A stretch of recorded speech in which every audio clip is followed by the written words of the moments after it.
یانی سۆران ناوشێوی یانەکانی دیکەی خولی ناوی کوردستان هەڵبژاردننی بۆ دەستەی نوێی یانەکە ئەنجامدا و بەشداری یاریزانان کە ژمارەیان ١٩١ کەس بوو. هەڵبژاردنیش بۆ دەستەی نوێی یانەکە ئەنجامدرا.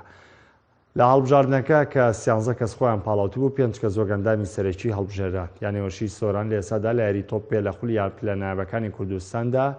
یاری دەکات و 5 ئەندامی نوێشی بۆ بەڕێوەبردننی یانەکە لە 4 ساڵی داهاتوو دیاری کرد. سوپاسی هەموو ئامادەبووان و بە تایبەتی لیژنەی باڵا لە هەڵبژاردنەکانی یانەکان کە ئەمڕۆ سەرپەرشتی هەڵبژاردننی دەستەی گشتی کارجێڕیانەوەی سۆرانیان کرد سوپاسیانەکەی ئەرکوماندی بوونیان کێشان و سوپاسی تەواوی وەرزشوانان و ئەندامانی دەستەی گشتیانەوەی سۆرانەکەین کە ئەرچیان کێشا ئەمڕۆ